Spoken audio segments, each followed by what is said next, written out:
ونستعينه ونستغفره ونؤمن به ونتوكل عليه ونعوذ بالله من شرور أنفسنا ومن سيئات أعمالنا ومن يهده الله فلا مضل له ومن يضلله فلا هادي له ونشهد أن لا إله إلا الله وحده لا شريك له ونشهد أن سيدنا ونبينا ومولانا محمدا عبده ورسوله أما بعد أعوذ بالله من الشيطان الرجيم بسم الله الرحمن الرحيم وما أصابكم بمصيبة فبما كسبت أيديكم ويعفو عن كثير آمنت بالله صدق الله ومولانا العظيم وبلغنا رسوله النبي الأمين الكريم ونحن على ذلك لمن الشاهدين والشاكرين والحمد لله رب العالمين كما قال الله تبارك وتعالى في أثبت شأن محبوبه إن الله وملائكته يصلون على النبي يا أيها الذين آمنوا صلوا عليه وسلموا تسليما اللهم صل على سيدنا نبينا مولانا محمد طب القلوب ودوائها وعافية الأبدان وشفائها ونور الأبصار وضيائها وقوت الأرواح وغذائها وآله وأصحابه وبارك وسلم صلاة وسلاما عليك يا رسول الله صلاة وسلاما عليك يا حبيب الله وعلى آلك وأصحابك يا خير خلق الله قلب میں سوچ نہیں روح میں احساس نہیں قلب میں سوچ نہیں روح میں احساس نہیں کچھ تو پیغام محبت کا تمہیں پاس نہیں وہ زمانے میں معزز مسلمان ہو کر اخبار ہوئے طالب قرآن ہو کر نے ہم نے کبھی یورپ کے کلیساؤں میں اور کبھی امریکہ کے تبتے ہوئے صحراؤں برادران اسلام معزز سامعین کرام بزرگوں عزیز ساتھیوں السلام علیکم ورحمۃ اللہ وبرکاتہ حضرات جمعۃ المبارک کے صبح پاک سے پہلے چند دین کی باتیں کتاب و سنت کے حوالے سے پیش کرنے کی سعادتیں اور برکتیں حاصل کریں رب کریم کی بارگاہ پاک میں دعا ہے اللہ تبارک و تعالیٰ ان کلمات خیر پر ہمیں عمل کرنے کی توفیق عطا فرمائے پچھلے جمعے میں آپ حضرات نے یہاں تک بات سنی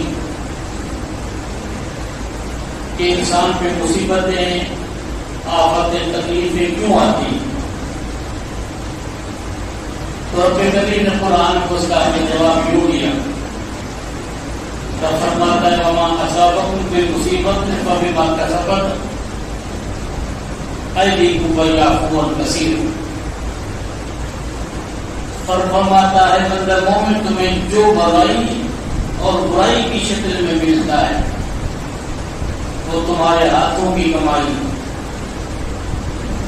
اور زیادہ گناہوں کو اللہ اپنے فضل سے معاف کر دیتا ہے حدیث پاک میں اس کی تصویر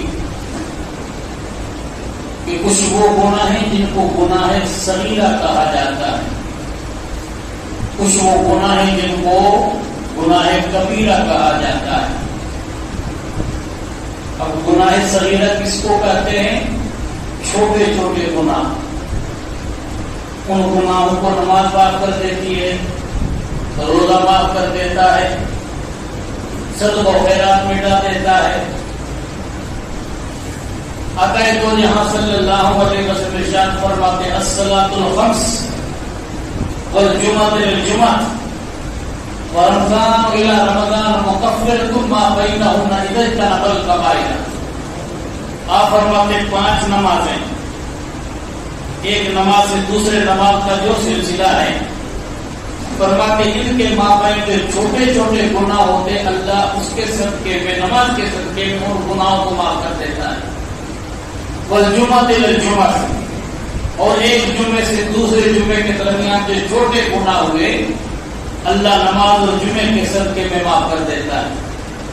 ورمضان الی رمضان، اور ایک رمضان سے دوسرے رمضان تک جو چھوٹے چھوٹے گناہ کرتے ہیں مومن سے اللہ اس کو معاف کر دیتا ہے. کب؟ اذا اجتنب الکبائر، جب کبیرے گناہوں سے انسان بچے. اب اس کا مطلب یہ نہیں ہے کہ بھئی ہم نے کیا کہ ایک جمعہ آج پڑھ لیا پھر چھٹی ہو گئی اور کل آ کے ابر پیے 8 دن کے بعد دوسرا جمعہ آ کے پڑھیں گے، نماز کی ضرورت ہے. نہیں، یہ زیادہ نہیں. نماز بندے مومن میں فرض ہے، اور اس کا یہ مطلب ہے کہ ایک رمضان کے تو آپ نے روزے رکھ لی اور چھٹی کر دی، پورا سال جب رمضان آیا تو تراویح بھی ہم نے پڑھی اور اس کے اندر جمعے پڑھے تو یہ ہم نے سمجھا کہ اس کی معافی ہو گئی. نہیں، اس کا مطلب یہ نہیں ہے. عقائد و جہاں صلی اللہ علیہ وسلم فرماتے ہیں کہ وقت پہ پابندی سے نماز پڑھے اور اپنے باقی کا مال کی زکات ادا کرے اور کبیرہ گناہوں سے بچے. اور کبیرہ گناہ کی شرط کیا ہے؟ توبہ ہے. کبیرہ گناہ کون سے ہیں؟ جیسے کسی انسان کو ناحق مارنا بغیر حق کے. رب فرماتا ہے والذین لا یدعون مع اللہ الہا آخر ولا یقتلون النفس التي حرم اللہ الا بالحق ولا یظلمون ومن یفعل ذلک یلقى اثاما. رب فرماتا ہے وہ انسان کسی انسان کو بغیر حق کے قتل نہیں کرتے ہیں، بدکاری نہیں کرتے ہیں، چوری نہیں کرتے ہیں، ماں باپ کو نہیں ستاتے ہیں. ومن یفعل ذلک، جو ایسا کرتا ہے تو گناہ کو پہنچ گیا. یضاعف له ضعفین، رب فرماتا اس کو دگنا عذاب دیا جائے گا. یخلد فیہ مہانا، اور جہنم کی آگ میں رہے گا. پھر رب نے اس کی تصریح کی الا من تاب، مگر جو توبہ کرتا ہے گناہ سے سچے دل سے اور سچے دل سے توبہ کر کے اور اچھا عمل کرتا ہے تو وہ وقت آئے گا اللہ تعالیٰ اپنے فضل سے ان کے گناہوں کو معاف کر دیتا ہے اور ان پر معاف کرنے والا مہربان. تو پھر ہمیں نتیجہ کیا ملا؟ کبیرہ گناہ بغیر توبہ کے معاف نہیں ہوتا ہے. نہ کسی کو قتل کرنا، مال کو چوری کرنا، کسی پہ ناحق تہمت دینا، جھوٹی بات کہنا اور ماں باپ کو ستانا، یہ کبیرہ گناہ ہے. یہ بغیر توبہ کے معاف نہیں ہوتا ہے. جیسے حضرت عبداللہ بن مسعود نبی کریم صلی اللہ علیہ وسلم کے بڑے صحابہ میں سے ہیں. ان صحابہ میں سے جو اسلام کا 5واں یا 6ٹھا فرد ہے، یعنی ان سے 4 یا 5 انسان پہلے مسلمان تھے، 6ٹھے حضرت عبداللہ بن مسعود ہیں یا 7ویں عبداللہ بن مسعود ہیں. اور جس نے نبی کریم صلی اللہ علیہ وسلم کی 23 سالہ زندگی کو دیکھا تھا، یعنی مکی زندگی کو بھی دیکھا اور مدنی زندگی کو بھی دیکھا، یہ عبداللہ بن مسعود ہیں. اور جن کو نبی کریم صلی اللہ علیہ وسلم نے اتنا نوازا تھا، آپ فرماتے قرآن کو 4 سے پڑھو، معاذ بن جبل سے پڑھو، ابی بن کعب سے پڑھو اور عبداللہ بن مسعود سے پڑھو اور سالم جو ابو شیبہ کا حضرت کا غلام تو ان سے قرآن پڑھو. حالانکہ محبوب ہوتا کہ سارے صحابہ آگے، سارے صحابہ قاری، لیکن اللہ نے ان کو اتنا مقام عطا فرمایا تھا. خود عبداللہ بن مسعود بیان کرتے تھے حضور کے پاس کھڑا تھا، اللہ کے محبوب نے فرمایا بیٹھ جا، میں بیٹھ گیا. آپ نے فرمایا عبداللہ پڑھ میں سنو. اب فرماتے میں نے سورہ نساء کو پڑھا. جب اس آیت میں پہنچا فَكَيْفَ إِذَا جِئْنَا بِكَ هَٰؤُلَاءِ شَهِيدًا وَكَذَٰلِكَ جَعَلْنَاكُمْ أُمَّةً وَسَطًا لِتَكُونُوا شُهَدَاءَ عَلَى النَّاسِ وَيَكُونَ الرَّسُولُ عَلَيْكُمْ شَهِيدًا. اے بابو وقت آئے گا قیامت کا دن، آپ کی امت کو تمام امتوں پہ گواہ بنائیں گے اور سب پر آپ کو گواہ بنایا جائے گا. آپ نے فرمایا رک جا. میں رکا تو میں نے دیکھا کہ چشمان مصطفیٰ پڑھ رہی ہے. یہ قرآن کا پیغام تھا. یہ اللہ نے امت مسلمہ کو وہ ثواب اور وہ فضیلت عطا فرمائی. امام الانبیاء تاجدار مدینہ فرماتے ہیں اللہ تعالیٰ قیامت میں انبیاء کو جمع کرے گا. حضرت نوح علیہ السلام ہوں گے، حضرت نوح علیہ السلام کو بلایا جائے گا حضرت نوح کی قوم کو بلایا جائے گا. حضرت نوح کی قوم کو پوچھا جائے گا هل جاءکم من نذیر، کیا تمہارے پاس کوئی اللہ کی طرف سے ڈر سنانے والا آیا؟ آقا دو جہاں صلی اللہ علیہ وسلم فرماتے ہیں نوح علیہ السلام کی قوم نے کہ ما جاءنا من نذیر، مولا ہمیں کوئی ڈر سنانے والا آیا ہی نہیں. حضرت نوح کو کہا جائے گا کہ نوح کیا تم نے اپنی قوم کو اللہ کا پیغام پہنچایا؟ کیا رب کو پتا نہیں؟ کائنات میں نبی بنا کر جس کو مولا نے بھیجا، اپنے شکور اللہ نے ان کا نام رکھا، ان حضرت پیغمبروں میں حضرت نوح کا درجہ ہے، آدم ثانی جن کا لقب ہے. حضرت نوح علیہ السلام کی نسل سے ابراہیم ہے، ابراہیم علیہ السلام کے نسل سے انبیاء بنی اسرائیل ہیں، اور اسماعیل بھی ان کے نسل میں سے ہے، اور ان کی نسل سے محمد مصطفیٰ ہے. تو ابو الانبیاء اور جد الانبیاء کے شرف حضرت ابراہیم حضرت نوح علیہ السلام کو ملا. کیوں حضرت آدم کے بعد طوفان نوح کے بعد ساری انسانیت ختم ہو چکی تھی، وہ عیسیٰ علیہ السلام علیہ السلام کے ساتھ تھے. ان کی نسل سے ہود علیہ السلام ہے، ان کی نسل سے صالح علیہ السلام ہے، ان کی نسل سے ابراہیم علیہ السلام ہے، پھر ان کی نسل سے شعیب علیہ السلام ہے، پھر ابراہیم کی نسل سے اسحاق ہے، ان کی نسل سے یعقوب ہے، پھر یعقوب علیہ السلام کی نسل سے یوسف ہے، پھر ان کی نسل سے موسیٰ علیہ السلام ہے، پھر ان کی نسل سے داؤد علیہ السلام ہے، ان کی نسل سے سلیمان علیہ السلام ہے، پھر ان کی نسل سے حضرت ایوب حضرت زکریا ہیں. یوں کہو کہ سارے انبیاء حضرت ابراہیم کی نسل میں سے ہیں. اتنا شرف اللہ نے حضرت ابراہیم علیہ السلام کو عطا فرمایا. تو حضرت نوح علیہ السلام کو کہا جائے گا نوح کیا تم نے اپنے قوم کو رب کے پیغام پہنچائے؟ کہیں کہ ہاں مولا، ایک دن نہیں، 2 دن نہیں، 3 دن نہیں، بلکہ 950 سال تک میں نے اپنے قوم کو اللہ کے پیغام پہنچائے. حضرت نوح علیہ السلام کی قوم انکار کرے گی. ظاہر بات ہے جب کوئی انکار کرے تو پھر گواہ کی ضرورت. رب علیہ نوح علیہ السلام کو کہے گا کہ نوح علیہ السلام کو اپنا گواہ پیش کر عرض کریں کہ مولا امت مسلمہ میری گواہ ہے، یہ بتائیں گی. تو حضرت نوح علیہ السلام کے گواہ کے لیے تمہیں بلایا جائے گا، رسول اللہ کی امت کو بلایا جائے گا. آقا دو جہاں صلی اللہ علیہ وسلم کہے گی ہاں مولا ہمیں معلوم ہے کہ حضرت نوح علیہ السلام اپنے قوم کو 950 سال تک رب کے پیغام پہنچائے تھے.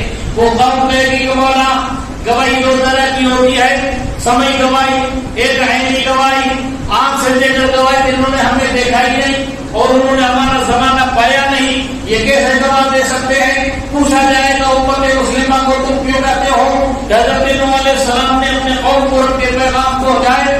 تو حضرت نوح علیہ السلام کے قوم کے پیغام کے بارے میں رسول اللہ کی امت یہ ہے کہ مولا ہمیں پتہ نہیں، ہم نے تو زبان مصطفیٰ سے سنا، وہ رسول اللہ کی زبان سے سنا، ہم نے کہا وہی حق ہے، انہیں جانا انہیں مانا نہ رکھا غیر سے کام للہ الحمد میں دنیا سے مسلمان گیا. رسول اللہ کی زبان سے الفاظ نکل گئے یا پروردگار، پھر ہم نے نہ آگے دیکھا نہ پیچھے دیکھا، ہم نے کہا تیرے محبوب کی زبان سے جو لگتا وہ دین ہے. کیوں؟ ہم نے خدا کو دیکھا نہیں، ہم نے آسمانی کتاب کو اترتے دیکھا نہیں، ہم نے جنت و جہنم کو دیکھا نہیں، ہم نے میدان اور قیامت کو دیکھا نہیں، ہم نے کچھ رات کو دیکھا نہیں. مصطفیٰ نے فرمایا کہ جنت اس کو کہتے، ہم نے کہا یہی جنت ہے. مصطفیٰ نے کہا اس کو جہنم کہتے، ہم نے کہا یہی جہنم ہے. جو کچھ رسول کی زبان سے نکلا ہم نے آنکھیں بند کر کے کہا اننا سمعنا منادی ینادی ایمان اور آمنوا بربکم فآمنا. مولا ایک منادی نے ندا دی کہ پروردگار کو مانو، اس منادی کا نام ہے محمد مصطفیٰ صلی اللہ علیہ وسلم. گواہی مکمل ہو جائے گی. یہ حضرت عبداللہ بن مسعود ہے، وہ بیان کرتے رسول اللہ صلی اللہ علیہ وسلم بیٹھے ہیں، صحابہ سے فرماتے ہیں الا اخبرکم باکبر الکبائر، جب کبیرہ گناہوں میں بھی بڑے گناہ تمہیں نہ بتاؤں؟ صحابہ کا حالت کبیرہ گناہ، بڑا گناہ بنا توبہ کی معاف نہیں ہوتا ہے. ہاں آپ لوگ وضو ہم کریں ہمارا کبیرہ گناہ معاف ہو جائے گا نہیں، اس سے چھوٹا گناہ معاف ہوتا ہے. رستے میں چلتے ہو آنکھوں سے تم نے کسی کو ناجائز تکا، یہ صغیرہ گناہ. ہاں اس کو آپ وضو کرو گے تو آدائے وضو کو دھوتے ہوئے تمہاری آنکھوں سے تمہارے چہرے سے کیا ہوگا اور برے کام کی طرف تم چلے. بڑے گناہ کا موقع نہ ملا لیکن وہ کام تک وہاں پہنچے تو یہ صغیرہ گناہ ہوا. اب تم نماز کے لیے اپنے گھر سے وضو کر کے آؤ. اللہ فرشتوں سے کہتا کہ میرے فرشتوں اس نے برائی کا ارادہ تو کیا تھا لیکن اس نے کیا نہیں اور سچے دل سے اس نے وضو کیا ہے. اب وضو کے اعضاء کے سوکھنے سے پہلے اس کے صغیرے گناہ معاف کر دو. اب جو چلتا ہے زمین میں اللہ کے راہ میں اللہ کی عبادت و بندگی کے لیے ایک قدم اٹھاتا ہے کہ نیکی ملتی ہے، دوسرا قدم اٹھاتا ہے برائی مٹائی جاتی ہے، اور ایک قدم اٹھاتا اللہ اس کا ایک درجہ بلند کرتا ہے۔ اتنے تو مولا نے ثواب رکھے، لیکن اس کو کمائے کون، حاصل کرے کون؟ ہم تو مائی کو کرم میں کوئی سائنی نہیں، راہ دکھلانے کو راہ منزل نہیں، بس کرنا کچھ نہیں ہے۔ سائیں تک جنتی بنائے جواب کل کرنا ہے وہ آج کر گئے، آج کرنا وہ اب کر لے، چپ گئی کہتے چڑیا ہو سے کیا ہوتا ہے۔ ایسی تقریر چاہیے، ایسا پیر چاہیے، ایسا عالم چاہیے جو آنکھیں بند کر کے کہے تم جنتی ہو بیٹے، کوئی ضرورت ہی نہیں، کچھ نہیں کرنے کا۔ نادانو، یہ نادانی باتیں ہیں۔ اگر اس کی ضرورت نہ ہوتی تو امام الانبیاء جو اللہ کے آخری پیغمبر ہیں، نبوت و رسالت کا سلسلہ مولا نے اس پہ بند کیا، اور اللہ نے اپنے محبوب اور سارے نبیوں کو معصوم پیدا کیا ہے۔ وہ نبی کھڑے ہوتے تھے رات کو نماز تہجد کے لیے، رب نے فرمایا محبوب پوری امت کو بخشوانا ہے، ہاں مولا تو ساری رات عبادت کر۔ رسول نے فرمایا مجھے منظور ہے۔ اب نماز عشاء کے بعد کھڑے ہوتے کتنا عرصہ گزر گیا؟ 12 مہینہ، 1 سال گزر گیا۔ مجھے آج صدیقہ سے پوچھو، گھر کا بید گھر والی جانتی ہے نا، اور کوئی زیادہ نہیں جانتا۔ اب آپ یہاں تو مجھے کو دیکھو گے، تمہارے سامنے امامہ باندھ کے کڑام تقریر کر رہا ہوں، اب رات کو نماز عشاء سے فجر تک میری حرکتیں کیا ہے کوئی اور جانے گا؟ وہ تو گھر والا جانے گا نا۔ اب امام الانبیاء نماز پڑھانے کو حجرہ عائشہ میں چلے گئے، حضرت عائشہ فرماتی ہے رسول اللہ کا 1 سال تک یہ حال تھا کہ ساری رات قیام کرتے صبح تک، اور آنکھوں سے آنسو بہتے، داڑھی تر ہو جاتی، اور قدم پاک مصطفیٰ پہ ورم آ جاتا۔ میں نے کہا سرکار کیا مسئلہ ہے؟ کہ رب نے مجھ سے وعدہ کیا محبوب اگر پوری امت کو بخشوانا تو ساری رات جاگو۔ 1 سال تک مصطفیٰ نے ایک لمحے کے لیے اپنے بستر پر آرام نہیں کیا۔ یہ ہاتھ گزرا تو رب کو اپنے محبوب کی محبوبیت میں پیار آیا۔ رب نے فرمایا یا ایھا المزمل قم اللیل الا قلیلا، اور چادر اوڑھ کے عبادت کرنے والے، جس حال میں مصطفیٰ اس حال کو اپنے قرآن میں بیان کیا، اور چادر اوڑھ کر عبادت کرنے والے میرے محبوب، اب رات میں پورا قیام کرنے کی ضرورت نہیں ہے، آدھی رات کا قیام کرو یا اس سے کم کرو، اس سے زیادہ کرو، تمہارا اختیار ہے۔ تم ہاتھ اٹھا کر دعا کرو گے، جب تک شرک امت نہیں کرے گی میں تیرے دعاؤں کے صدقے امت کی گناہوں کی لاج رکھوں گا اور ان کو معاف کر دوں گا۔ 1 سال تک محبوب خدا کا حال یہ رہا، اور ہم کہیں کچھ نہیں ہے۔ ہم نماز پڑھتے ہیں احسان کرتے ہو گیا، ہم زکات ادا کرتے ہیں احسان ادا کرتے ہو کیا، ہم اپنے ماں باپ کی خدمت کرنے کا احسان ہے، ماں باپ تو ہے جن کی خدمت کر کے جنت انسان کو حاصل کرنا۔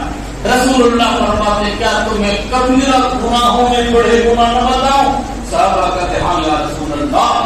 فرماتے الاشراک باللہ، سب سے پہلا کبیرہ گناہ کیا ہے؟ اللہ کے ساتھ کسی کو شریک کرنا۔ سمجھنے کی بات، عبادت میں ہم اللہ کے ساتھ کسی کو شریک کر دیں، یہ کیا بن گیا؟ شرک بن گیا، اس کی معافی نہیں۔ آپ نماز کس کے لیے پڑھتے ہو؟ اللہ کے لیے پڑھتے ہو۔ اب آپ نے اگر نماز میں کسی اور کو ملا لیا، عبادت میں کسی اور کو ملایا تو یہ شرک ہو گیا۔